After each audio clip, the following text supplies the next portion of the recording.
কোচবিহার রাজবাড়ী ও ঐতিহ্যবাহী স্থানে অশ্লীল ভিডিও চিত্রায়নের বিরুদ্ধে বিশ্ব রাজবংশী উন্নয়ন মঞ্চের প্রতিবাদ। জেলা শাসকের লিখিত অভিযোগ, কড়া ব্যবস্থা নেওয়ার আশ্বাস প্রশাসনের।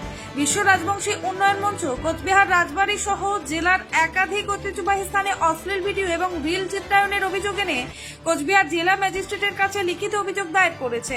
সংগঠনের তরফে অভিযোগ জানানো হয়েছে, এইসব ঐতিহাসিক স্থান আমাদের জাতিগত সংস্কৃতি, গৌরব এবং আত্মমর্যাদার প্রতীক। সেখানে এই ধরনের কুরুচিকর এবং অশ্লীল কর্মকাণ্ড রাজবংশী সমাজের আবেগে সরাসরি আঘাত।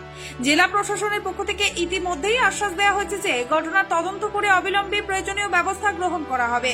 উপরন্তু প্রশাসন জানিয়েছে, ভবিষ্যতে কেউ এমন কাজ করলে তার বিরুদ্ধে আইনানুগ কঠোর পদক্ষেপ নেওয়া হবে। বিশ্ব রাজবংশী উন্নয়ন মঞ্চের বার্তা স্পষ্ট, আমরা আগেও অন্যায়ের বিরুদ্ধে প্রতিবাদ করেছি, এখনো করছি এবং ভবিষ্যতেও করব। প্রতিবাদ শুধু ফেসবুকে নয়, প্রয়োজনে মাঠে নেমে আন্দোলন করব। সংগঠনের পক্ষ থেকে রাজবাড়ী সহ ঐতিহ্যবাহী স্থানের নিরাপত্তা বাড়ানো, প্রশাসনিক অনুমতি ছাড়া কোনো ভিডিও ধারণ নিষিদ্ধ করা এবং সংস্কৃতির মর্যাদা রক্ষার জন্য সমাজের সকল স্তরের মানুষকে সচেতন থাকার আহ্বান জানানো হয়েছে।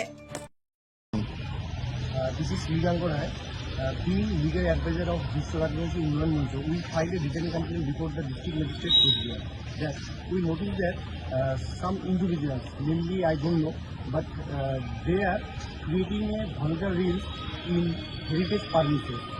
So we filed a written complaint that the DM estimate office will take action. আর একটা কথা আমি খবর চাই, যদি কারো এই হেরিটেজ জায়গা কারো যদি অসভ্য ভিডিও বানায় বা যাই হোক না কেন, বিশ্ব রাজবংশী উন্নয়ন মঞ্চ কিন্তু ছাড়ি কথা বলে না। মোর ভুল হয়ে গেছে, রাজবাড়ির ভিডিওটা বানা, তো নেক্সট টাইমে এমন আর কোনোদিন ভুল হবে না, আর এই ভুল কাউ করে না।